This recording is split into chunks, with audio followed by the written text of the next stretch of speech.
अब देखो यहाँ पर कोई शंकाएं उत्पन्न कर रहा कि तुम स्वयं चेतस हो, तुम स्वयं शुद्ध आत्मा हो, तुम्हें स्वयं की अनुभूति होती है, तुम्हें स्वयं की अनुभूति होती है, तो तुम्हें साधना करने की, ध्यान करने की भला क्या आवश्यकता।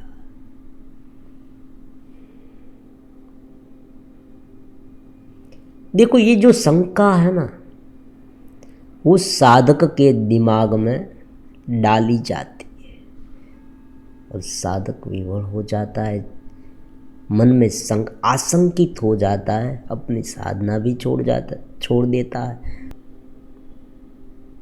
बात बहुत सीधी सी है, बात बहुत सीधी सी है।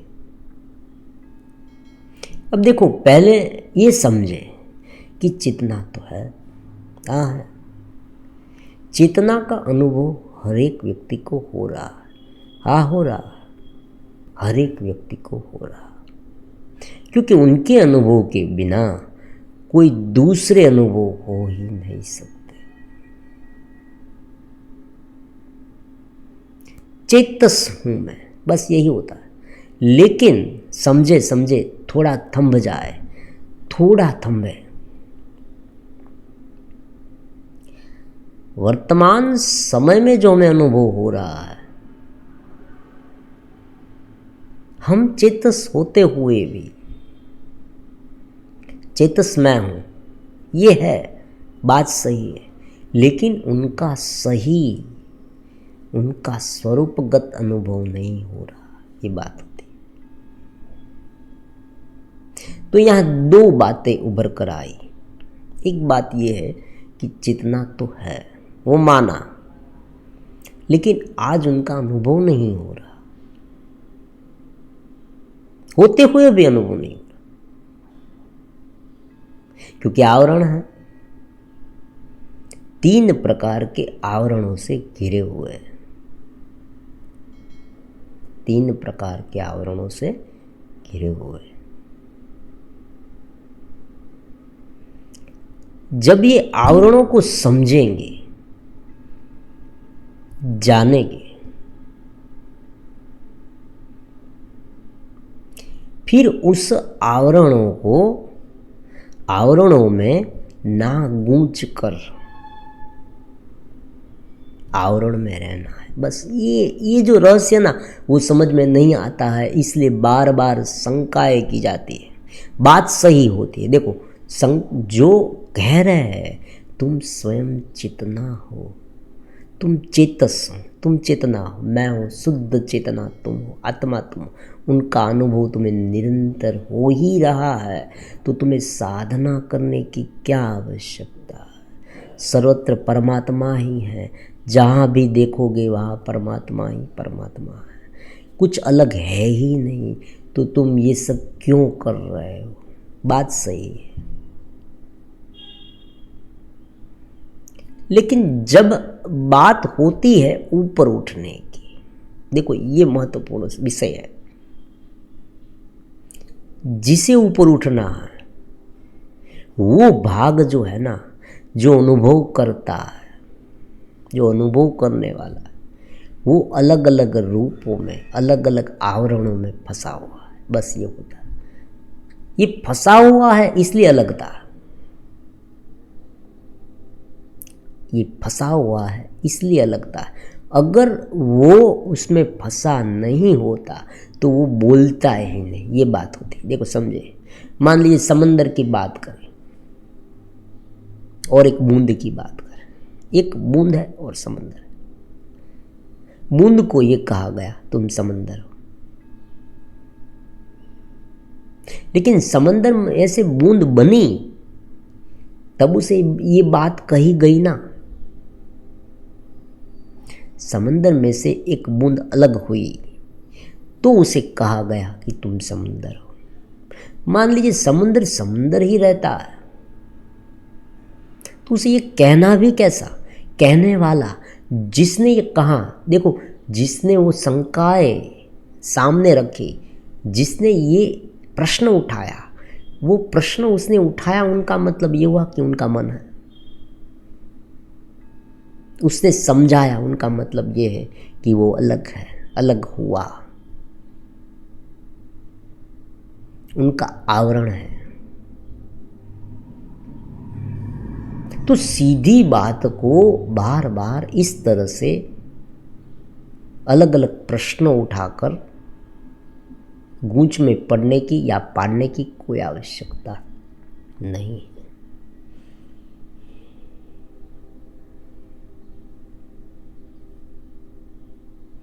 शुद्ध चेतना मैं हूँ, चित्तस मैं हूँ, ये सूत्र है। इस सूत्र याद रखें।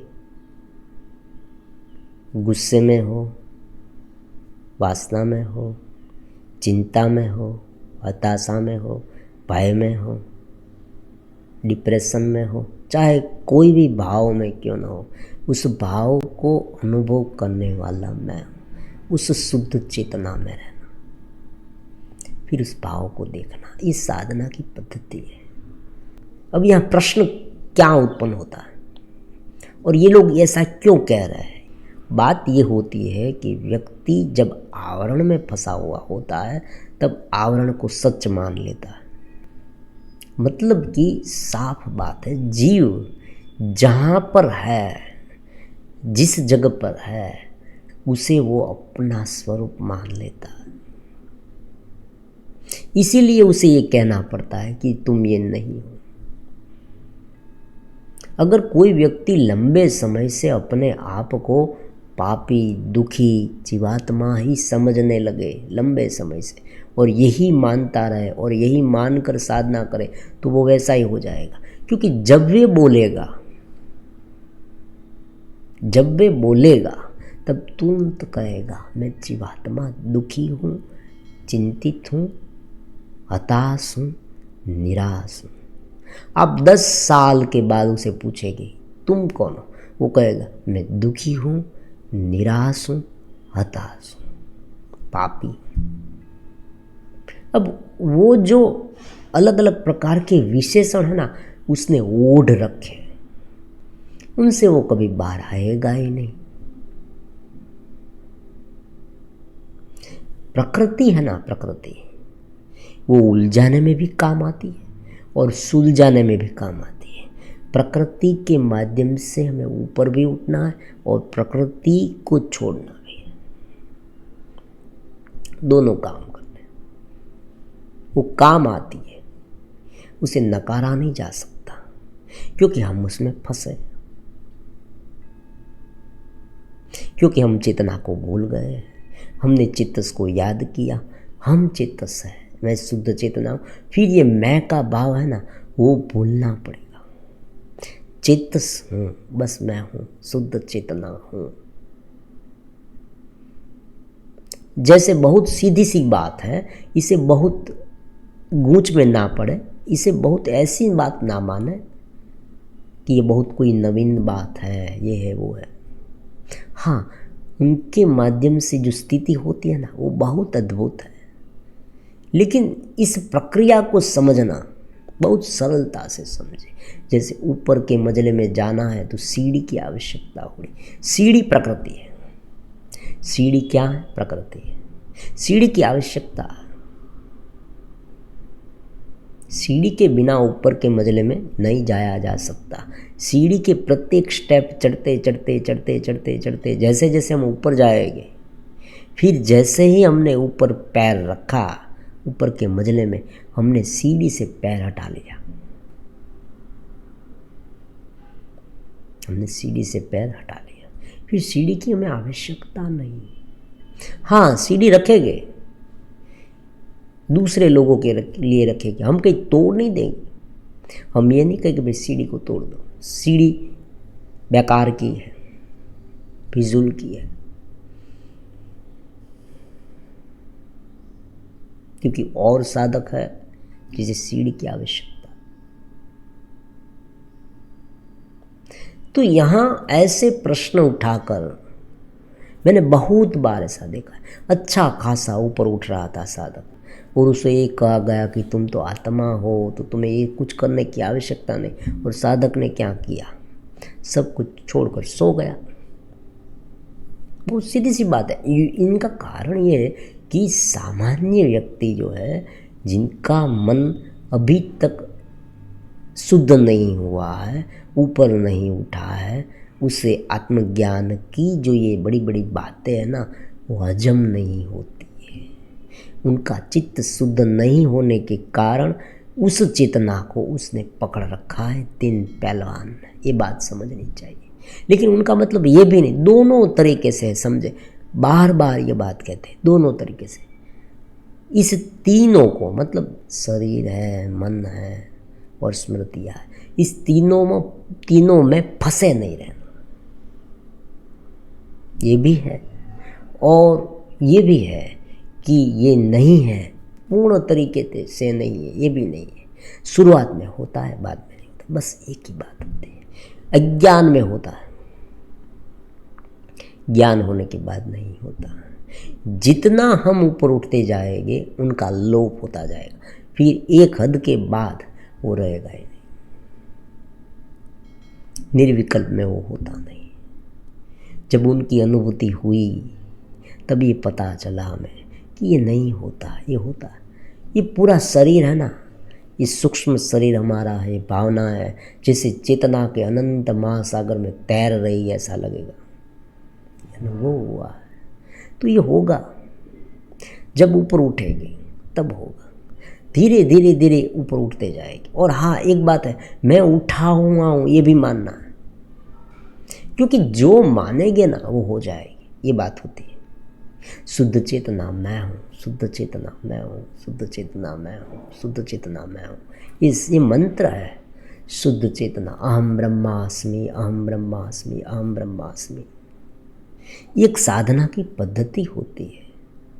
उनका मतलब ये नहीं है कि आज शुरू किया है तो व्यक्ति आज ही हो गया। और उनका मतलब ये भी नहीं है कि हर रोज़ ये माने कि मुझे नहीं हो रहा। देखो ये कितनी नवीन बात है, क्योंकि हमें हमसे छूटना है। जरा समझने की कोशिश तो करो। हमें हमसे छूटना है। हम जो है वो हम नहीं है, हम जो नहीं है वो हम है।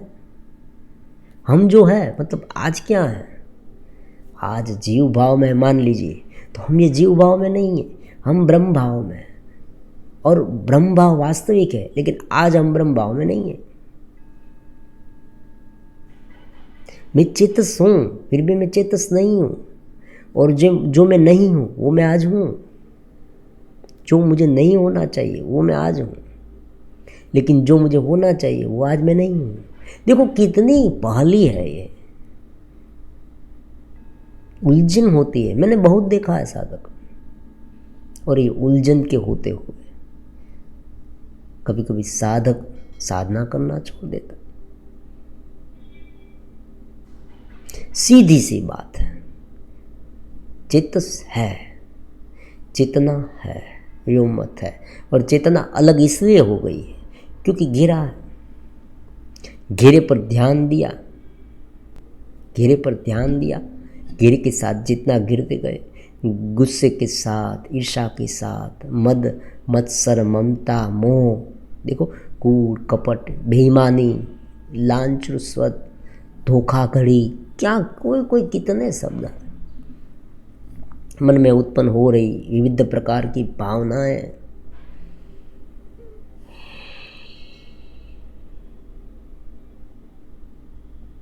स्मृतियों का विशाल घेरा, शरीर के साथ इतना अटैचमेंट, रिलेटिव्स मेरे हैं, मेरी प्रेमिका है, देखो ये होता है। शरीर के साथ इतना आकर्षण है, शरीर को देखा इतनी वासनाएं उमड़ रही है, सब कुछ है, उसमें गिर रहे हैं, गिर रहे हैं। और ये कहे कि मैं ब्रह्म हूँ, मैं ब्रह्म हूँ, ये नहीं होगा, दोगलापन नहीं होगा। और फिर क्या होगा आपको पता है, दिखावा। यहाँ पर एक बहुत ही बड़ी चेतावनी है। व्यक्ति राक्षस हो सकता है। देखो ये कितनी नवीन बात है। देखो ये कहना नहीं है लेकिन हो सकता है। व्यक्ति ये कहेगा कि मैं भगवान हूँ, मान लीजिए, और उनका काम शैतान का हो सकता है। ये हो सकता है। आप देखें पुराने समय में ये होता था।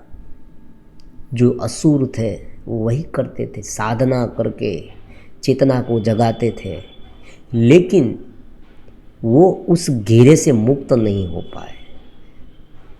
ईर्ष्या से, मद से, मत्सर से, क्रोध से, देखो वो मुक्त नहीं हो पाए। और फिर क्या हुआ? विपरीत समझ का परिणाम हो गया ये। उसने अपनी चेतना को कहाँ लगाया? आतताई दूसरे लोगों को का हनन करने में, सृष्टि का नाश करने में लगाया। तो पहली और मुख्य शर्त है प्रकृति को समझना, उनसे ऊपर उठना।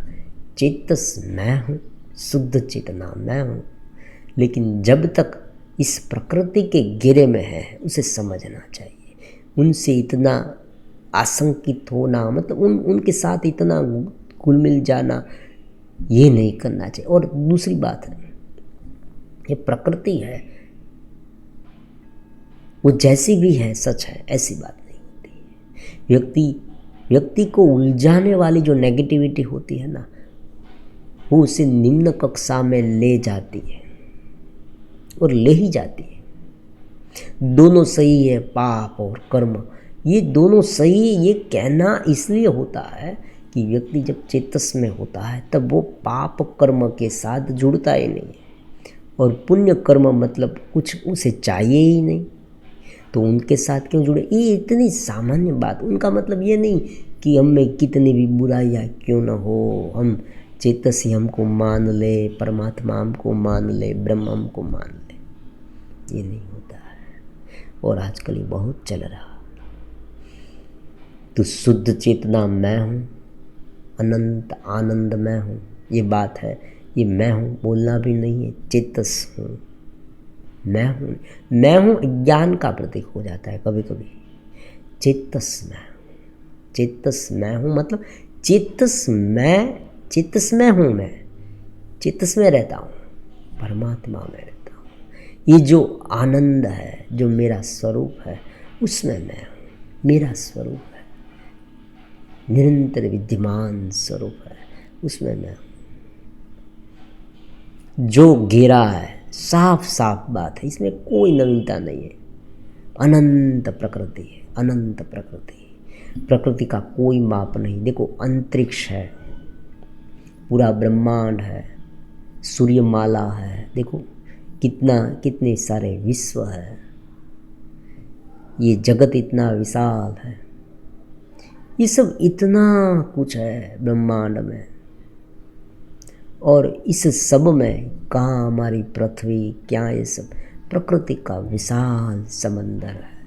उसमें से कोई एक घेरे में ये चेतना आ गई है, और इस चेतना ने उस भाग को पकड़कर, देखो स्वप्न की तरह मैं हूँ ये मान लिया है। बस ये होता है, मैं ये शरीर हूँ, और ये शरीर का कोई ठिकाना नहीं है। आप देखिए प्रत्येक बात को धीरे धीरे समझ कर देखें। पहले हम ये मानते थे मैं बच्चा हूँ, फिर हम ये मानने लगे मैं जवान, फिर ये मानने लगे मैं पौध हूँ, फिर ये मानने लगे मैं वृद्ध हूँ। देखो कहाँ ठिकाना है मेरे मैं का। मैं तो बदलता रहता।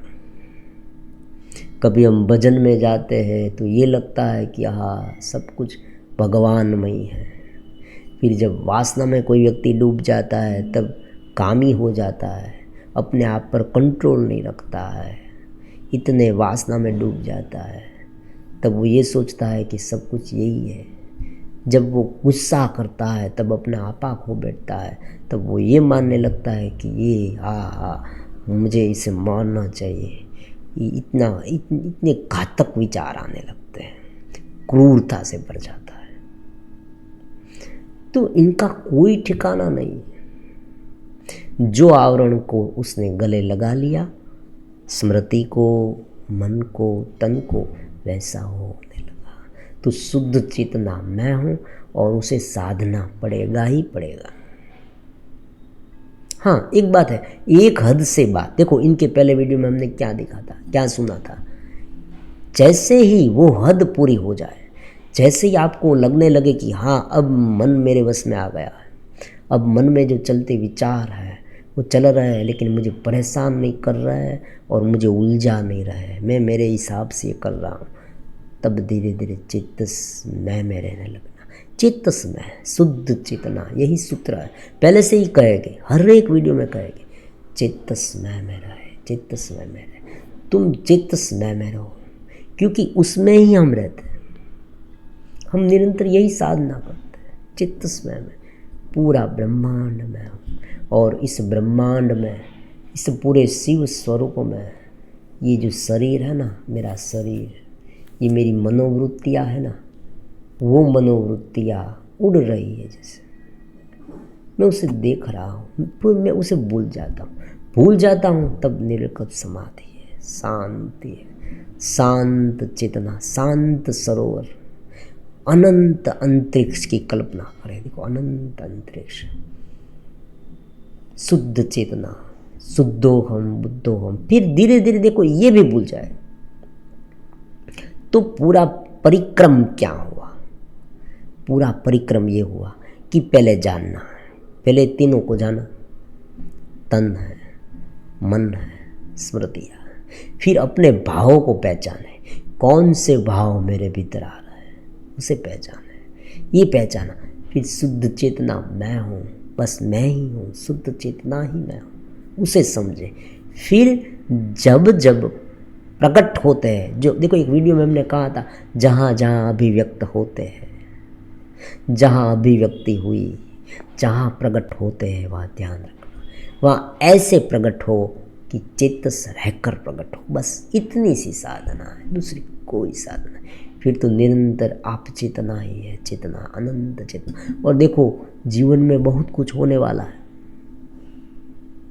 देखो उनका कोई माप नहीं है, कोई ये गारंटी नहीं देगा कि यही जीवन होगा, यही तुम्हारा जीवन होगा, ये कोई गारंटी नहीं देगा। कोई ये नहीं कहेगा कि तुम्हारे जीवन में कोई आफत नहीं आएगी, कोई तुम्हारे जीवन में कोई दुख नहीं आएगा, क्योंकि ये घेरा है, घेराबंदी।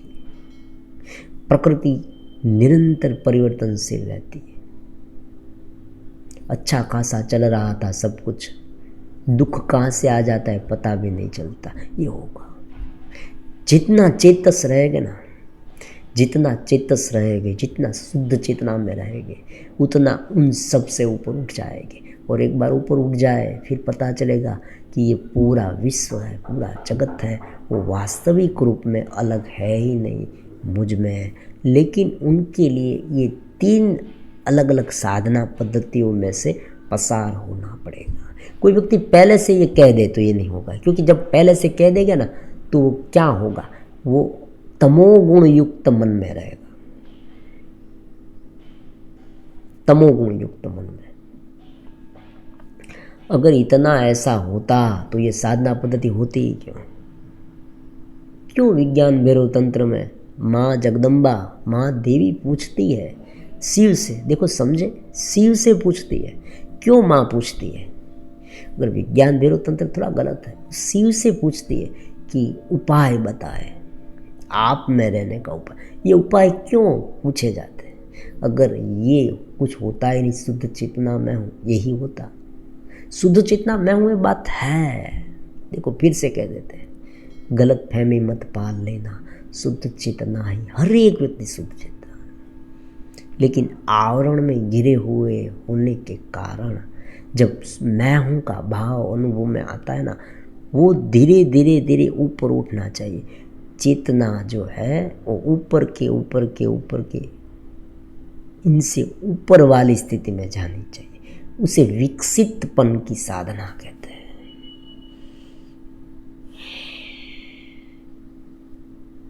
उन पर बहुत काम किया है, फिर ये कह रहे हैं, यूं ही नहीं कह रहे, ये गप आया और कह दिया, ऐसी बात नहीं। उपनिषदों में भी ढूंढा है, पुराणों में भी ढूंढा है उसे, लेकिन अंत में मिला मेरे भीतर है, सर्वत्र चेतना में मिला है। तो साधकों के लिए काम आए। और जब कभी कभी वीडियो कोई सुनते हैं ना, तब कोई आशंकित होता है, प्रश्न पूछ बैठता है, तब इस सोच में डूब जाते हैं कि कौन कौन सी तरकीब, कैसी कैसी तरकीब लोग निकालते हैं।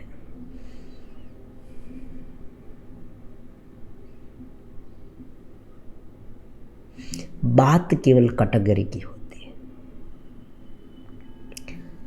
साधक जहां पर है